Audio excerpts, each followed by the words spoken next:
Hello everyone! Problema mo ba kung paano isolve ang discriminant? Problema mo ba kung paano i-describe ang nature of roots of quadratic equation?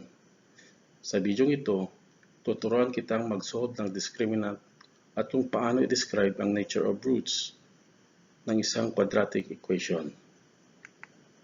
Isa sa paraan ng pag-solve ng quadratic equation ay sa pamamagitan ng paggamit ng quadratic formula. Ang expression na nasa loob ng radical symbol b squared minus 4ac ay yung tinatawag nating discriminant. So, ang ating discriminant ay isosolve sa pamamagitan ng b squared minus 4ac. Ano ba ang gamit ng discriminant? Ang discriminant ay ginagamit upang matukoy ang nature of roots ng isang quadratic equation. Narito ang mga dapat tandaan sa paggamit ng discriminant.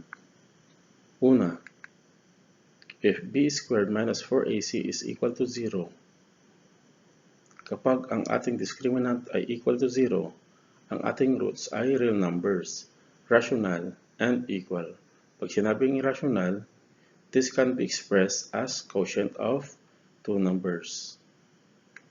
Second, if b squared minus 4ac is greater than 0 and it is a perfect square, kapag ang ating discriminant ay positive number, at the same time, it is a perfect square number, ang ating roots ay real numbers, rational, but not equal. Third, if b squared minus 4ac is greater than 0 and it is not a perfect square, kapag naman ang ating discriminant ay positive number pero hindi perfect square number, ang ating roots ay real numbers, irrational, and equal. So ito, irrational na siya. Hindi na siya pwedeng express as quotient of two numbers. Fourth, if b squared minus 4ac is less than 0, kapag ang ating discriminant ay a negative number, ang ating roots ay hindi real numbers, imaginary number. So narito ang mga halimbawa.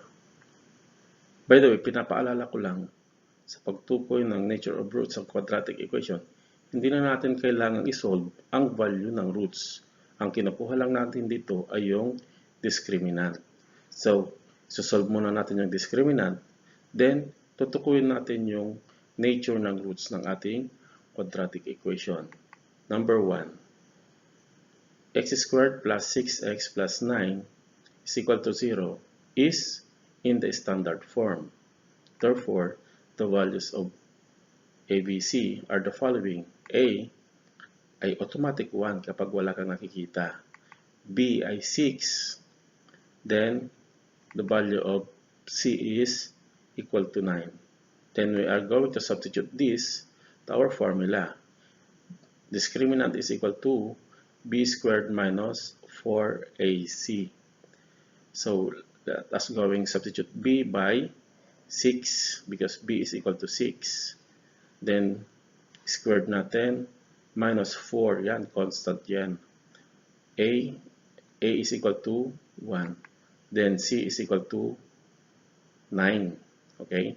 So, this is 6 squared is equal to 6 times 6 is equal to 36. This one, 9 times 1, positive 9, times negative 4, that is negative 36. So, 36 minus 36 is equal to 0. So, the value of the discriminant ay equal sa 0. Tignan nga natin. Ito. So, nasa number 1 siya.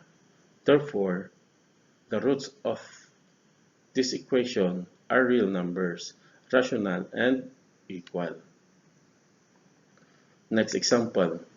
Get the discriminant of negative 3x plus 2x squared plus 7 equals 0. Then, identify the roots. Okay?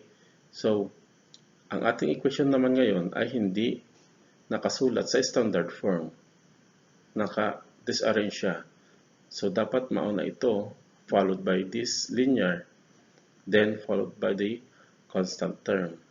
So, ang equation dapat ay 2x squared minus 3x plus 7 is equal to 0. So, the values of a, b, and c are the following.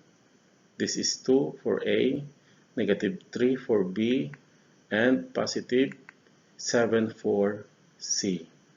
Now, substitute lang natin ulit doon sa ating formula. Discriminant is equal to b squared minus 4ac. So, si b ay negative 3. Then, yung a natin ay 2. Then, si c ay 7. So, this is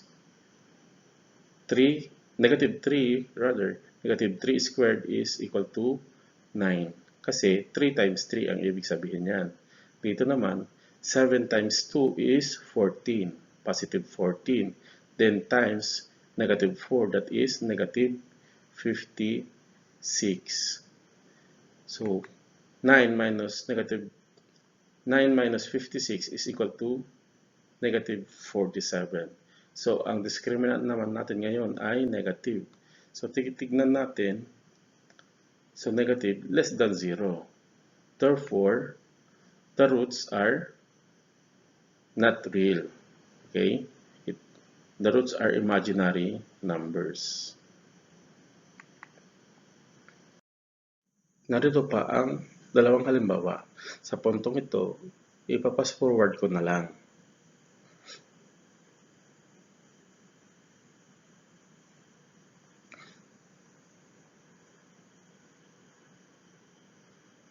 Muli, ako nagpapasalamat sa inyong panonood at sana mayroon kayo natutunan sa video ito.